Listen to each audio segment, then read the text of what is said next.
Hello everyone, welcome back to O2IS Academy YouTube channel. So here we are with one more topic, that is a Council of Ministers in our Polity Bytes series. So I'm just hoping कि अभी तक आपकी तैयारी बहुत अच्छी चल रही होगी और ये Polity Bytes series आपका काफ़ी हेल्प कर रही होगी.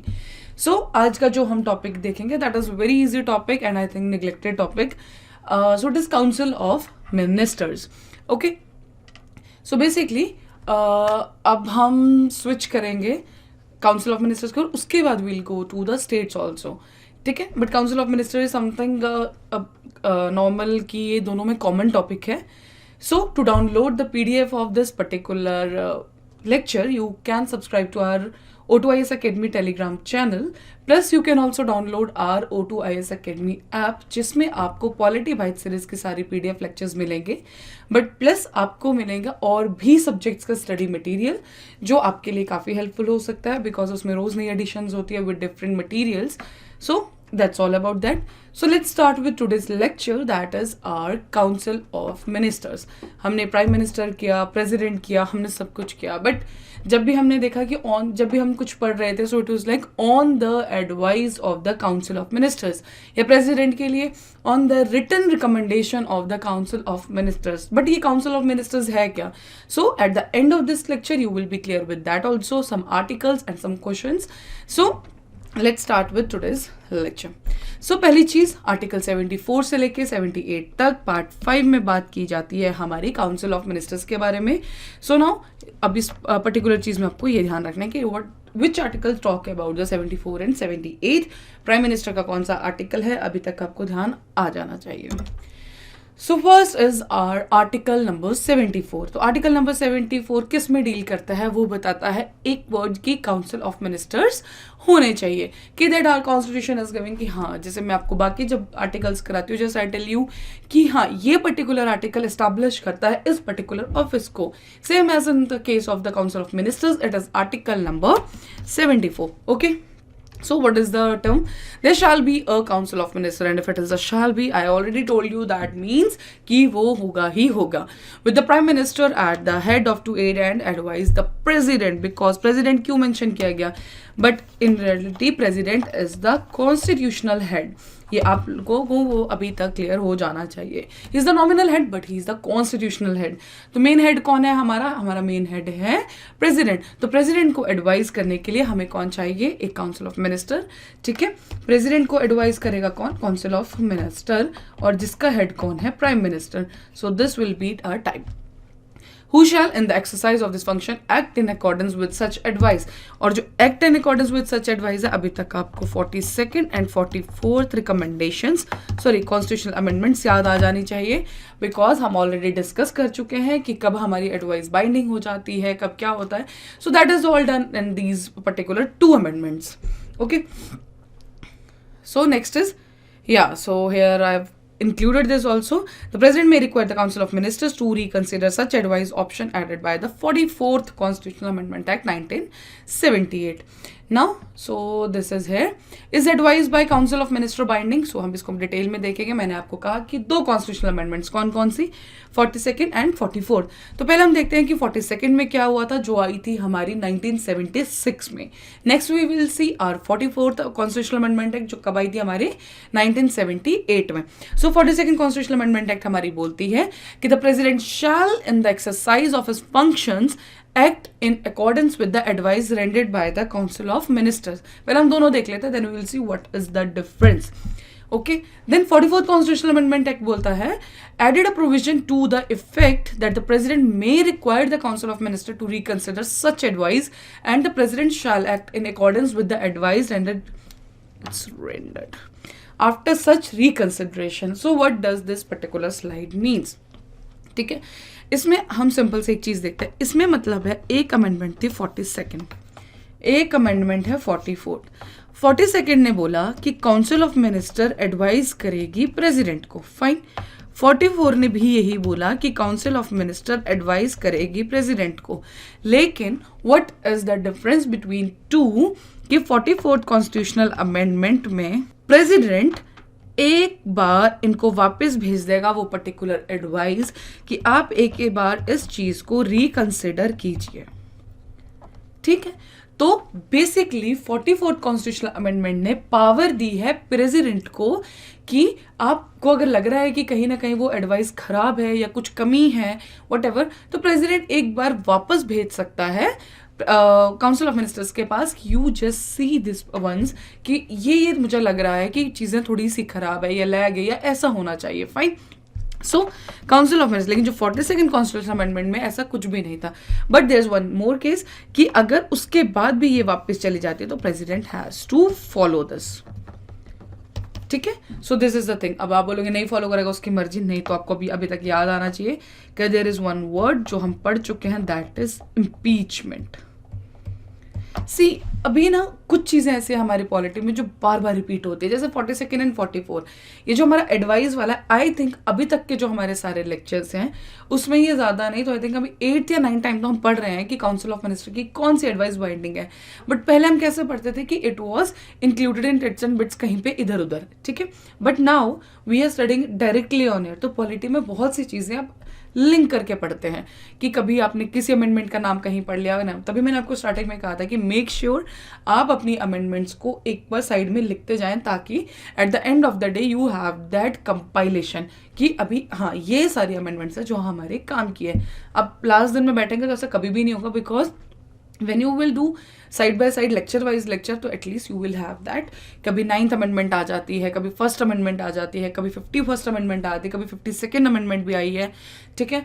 नाउ 42nd, 44, 61, 69, 102, 104 तक हम, बिकॉज 104 की 104 आपको नहीं पढ़नी है, बट जो बहुत इंपॉर्टेंट है that you have to be very much clear with that, ठीक है। So basically this was about the advice by the council of minister. I just hope आपको भी समझ आ चुका होगा। So this is the thing, 42nd amendment में सिर्फ बोला था कि एडवाइस करेगा, 44th में रिकंसिडरेशन की पावर दी गई थी किसको, प्रेसिडेंट को, जिससे क्या हुआ एक पावर दी गई प्रेसिडेंट को एक चीज को ठीक करने के लिए, ठीक है। Because president at the end of the day he is the constitutional head of the nature of advice and by the minister to the president cannot be inquired by any court, ये भी important है, ठीक है। तो आप ये चीजें ध्यान रखिएगा। Okay, now next is article 75। हमने 74 में बोल दिया कि हाँ एक काउंसिल ऑफ मिनिस्टर होने चाहिए, तो basically 75 it is understood, it is about the qualification, tenure and the oath and salaries allowances of the ministers, ये सब चीजें 75 बात करेगा।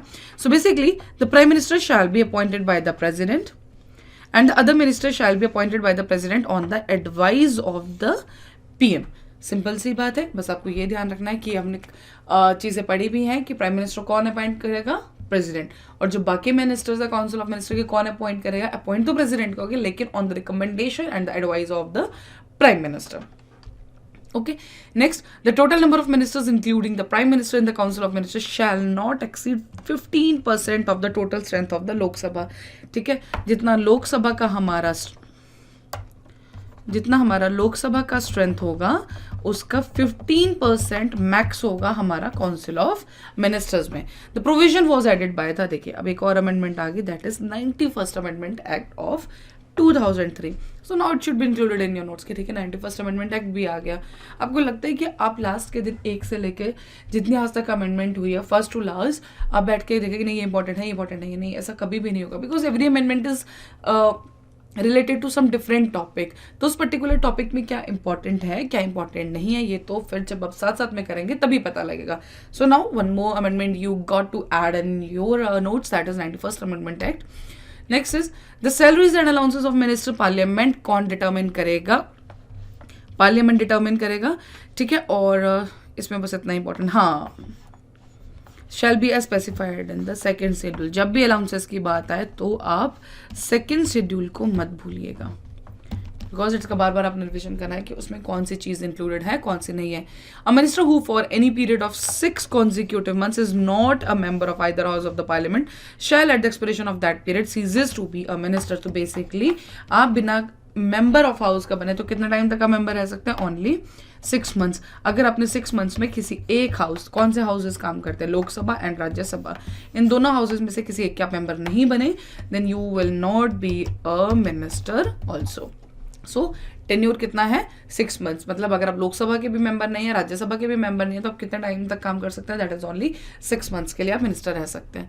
Now what are the qualifications for this, इसको हम जल्दी से नजर मारते हैं। सो बिकॉज हम प्राइम मिनिस्टर कर चुके हैं तो क्वालिफिकेशन वही है, बिकॉज प्राइम मिनिस्टर भी काउंसिल ऑफ मिनिस्टर का ही मेंबर होता है, but he is the head member of either house of the parliament. If a person who is not a member of either house, तो वही जो 6 months वाला काम है वही यहाँ पे आ जाएगा। फाइन। नाउ ओथ किसको लेंगे, प्राइम मिनिस्टर हमारे ओथ किसके लिए सामने लेते हैं, that is the president of India. तो काउंसिल ऑफ मिनिस्टर के ईच मिनिस्टर जो होगा किसके सामने ओथ होगा, it is understood that is our president of India only. So here is the thing, so जो ये लोग ओथ लेते हैं that is called oath of secrecy. ये छोटी छोटी टर्म्स बहुत अच्छे से ध्यान रखिएगा, reason being you will get confuse otherwise. Of minister should be replaced by oath of transparency. ठीक है, सीक्रेसी की ओथ कौन लेता है ये हम ऑलरेडी कवर कर चुके हैं, सो this is question for you. अभी तक आपको पता होना चाहिए कि ओथ ऑफ सीक्रेसी कौन लेता है। ठीक है, तो सेकंड एआरसी, मैंने आपको आई डोंट नो कि we have talked about this और not, but the thing is it is very important to learn second ARC report के जो चीज़ें हैं दैट इज इंपॉर्टेंट। अब मार्केट में जाइए, आपको कहीं पे भी सेकंड एआरसी रिपोर्ट के जो सारी ग्लिम्पसेस हैं वो आपको एक फोटो स्टेट फॉर्म में मिल जाएगी। काफ़ी इंस्टीट्यूट्स ने इस पर बनाया भी हुआ है। ठीक है, so you just follow that. और अदरवाइज सबसे ऑथेंटिक सोर्स होता है you download from the government app, जो इनकी गवर्नमेंट की वेबसाइट्स हैं, आप वहीं से जो सेकंड एआरसी रिपोर्ट है उसको डाउनलोड कीजिए, एक बार उसको पढ़िए, जो उसके इंपॉर्टेंट पॉइंट्स आपको लगता है कि नहीं ये चीज़ें चेंज हुई थी, जस्ट मेक श्योर आप उस पर्टिकुलर चीज़ को अपने उसमें डाल दीजिए, किसमें कहीं नोट में या कहीं पे, बट बिकॉज सेकंड ईयर से रिपोर्ट काफ़ी लेंदी होगी, तो जो आपके काम की चीज़ है आप उसको रखिए। If you don't want to work on that thing, so do one thing, कैसे बहुत से इंस्टीट्यूट्स ने इसमें बनाया हुआ है, just find a good source जो आपके लिए अच्छा हो, उस पर आप लिख के सेकंड ईयर से रिपोर्ट को जरूर कंप्लीट कीजिएगा। So here is oath of secrecy is replaced by oath of transparency. There is no provision of separate oath for the prime minister in the constitution, he और she takes oath as a minister, because वो किसका member है, हमारे council of minister का ही member है। So article 77 talks about the conduct of business of the government of India. President shall make rule. कौन बनाएगा rules? President. Rules for the more convenient transaction of the business of the government of India and for the allocation among ministers of the said business. So this is the thing which you should know. 77 बात करता है rules के ऊपर, business के ऊपर.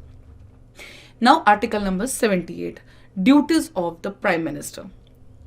To communicate to the president all decision, हम already cover कर चुके हैं, so you can just keep the reading to this. ठीक है, ये हमने जब हमने प्राइम मिनिस्टर कंप्लीट किया था ये हमने उसमें पढ़ा था। ठीक है, इसमें बट एक चीज इंपॉर्टेंट है, if the president so request to submit for the consideration of the council of ministers any matter on which a decision has been taken by minister but by which has not been considered by the council, ये चीज आप एक बार देख लीजिएगा, but we have already covered article number 78. Okay, now article number 88 talks about the rights of ministers as respect to the respective houses. Every minister shall have the right to speak and take part in the proceedings of either house. वो किसी का भी member हो, राज्यसभा या लोकसभा, वो दोनों में participate कर सकते हैं। एनी ज्वाइंट सिटिंग में भी वो काम कर सकता है, and any committee of parliament which he may be named a member, but what is the changing part is that he shall not be entitled to the vote. मान लीजिए कोई एक मिनिस्टर है जो राज्यसभा का मेंबर है, क्या वो लोकसभा मेंबर की मीटिंग में जा सकता है? यस, एग्जैक्टली, ऑफ कोर्स वो जा सकता है, बट वो वहाँ पे वोट नहीं कर सकता, वोट वो अपने ही हाउस में कर सकते हैं। ठीक है, so if it is all about the दोनों के, एक पर्टिकुलर मिनिस्टर के दोनों हाउसेज में कहाँ चीज़ें आपकी मैच करती हैं। So next is the council of minister consist of 3 categories of minister. One is cabinet ministers. Next, second is fine. Definition देख लेते एक बार. So cabinet ministers are top rank, जो सबसे हमारा टॉप रैंक है वही हमारे हैं कैबिनेट मिनिस्टर्स. अभी भी आप बोलते हैं कि कैबिनेट की मीटिंग है, तो क्या वो काउंसिल ऑफ मिनिस्टर्स से अलग है? सी नहीं. These are the important ministers of the central government like home, defence, finance, external and affairs. उसके बाद आता है हमारे ministers of state. These can either be given independent charge of ministers, departments, और can be attach to a cabinet minister. ठीक है, and deputy ministers, they are attach to the cabinet ministers और ministers of state and assist them in their administrative, political and parliamentary duties. इसको normal आप ये समझिए कि एक council of minister है. ठीक है, जो हम पढ़ते हैं, इसके 3 पार्ट्स हैं. एक पार्ट में है टॉप में कैबिनेट, उसके बाद है मिनिस्टर ऑफ स्टेट, एंड उसके बाद क्या है? Deputy minister. लेकिन इसमें एक चीज है, कोई किसी को भी अटैच कर सकता है. Fine. So that is the thing, 3 parts में ये डिवाइडेड है. Next is cabinet was insert. This is very very much important. अभी तक का जितना अपने आर्टिकल्स पढ़े, कुछ भी पढ़ा, this particular slide is very important because you can get the question और एन ऑप्शन का पार्ट इस पर्टिकुलर से. That is cabinet was inserted in article 352 of the constitution by the 44th Amendment Act 1978. It did not find a place in the original text of the Constitution. Cabinet means this particular word. It is the Cabinet and not the Council of Ministers who advises the President. Because हमने बोला कि Council of Ministers जो है हमारा 15% है, ठीक है. तो इतने सारे लोगों की हम अगर राय लेंगे तो वो एक पर्टिकुलर डिसीजन ही बहुत अजीब सा हो जाएगा ना, कि कौन इतना बोलेगा. सो बेसिकली जो हमारा कैबिनेट है वही हमारे एडवाइस करता है किसको, प्रेसिडेंट को. सो ध्यान रखिएगा. बट थिंग इज कैबिनेट भी किसका पार्ट है या कहाँ से बनाया जाता है, that is our council of ministers से. नेक्स्ट इज कलेक्टिव रिस्पॉन्सिबिलिटी की कौन बात करता है, article number 75 that the council of ministers collectively responsible to the Lok Sabha. Individually किसके लिए होगी, जो उसको अपॉइंट करेगा, दैट इज आवर प्रेसिडेंट. ठीक है. तो कलेक्टिव रिस्पॉन्सिबिलिटी है हमारी लोकसभा के लिए because that is a house of the people. Okay. And next is individual responsibility किसके लिए होगी, अगर जो मुझे अपॉइंट करेगा, मैं बार बार एक चीज बोलती हूँ कि जो मुझे अपॉइंट करेगा मैं उसके लिए ही ट्रू हूँ. तो मेरी जो इंडिविजुअल रिस्पॉन्सिबिलिटी है उसी के लिए जो मुझे अपॉइंट करेगा. सो काउंसिल ऑफ मिनिस्टर्स को कौन अपॉइंट कर रहा है, हमारे प्रेसिडेंट अपॉइंट कर रहे हैं. Okay.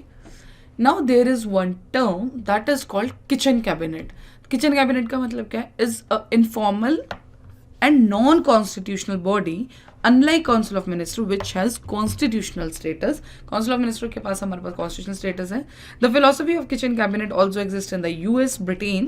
It is not unique to Indian political administrative system. kitchen cabinet मतलब एक तो हो गया हमारे normally जो हम कैबिनेट बनाते हैं, नॉर्मल कैबिनेट सिस्टम, या सॉरी जो हमारी काउंसिल ऑफ मिनिस्टर है. बट दिस इज ये इनफॉर्मल है, नॉन कॉन्स्टिट्यूशनल बॉडी है. और ये जो फर्स्ट टाइम यूज की गई थी that was used by our prime minister Indira Gandhi. Okay. So ये चीज़ आप ध्यान रखिएगा. सो दैट ये सिर्फ एक टर्म के लिए वो डाला. ओके. यहाँ पे एक चीज़ ध्यान रखिए, ये कुछ टर्म्स हैं, ठीक है, जो जिनका मतलब किचन कैबिनेट ही है, बट किस किस ने यूज़ किया. So kitchen cabinet this is something fact जो आपके नॉर्मल एग्जाम्स में आ सकता है because you can get confuse with this. So kitchen cabinet is by Indira Gandhi. Dehradun brigade is by Rajiv Gandhi. Grand council of India is by Lal Bahadur Shastri ji. ठीक है. तो ये सब चीजें आपको ध्यान रखनी है. These are the 3 terms which you should know. Dehradun brigade किसने बोला था, राजीव गांधी जी ने. ठीक है. किचन कैबिनेट आपको पता लगे that is our Indira Gandhi ji.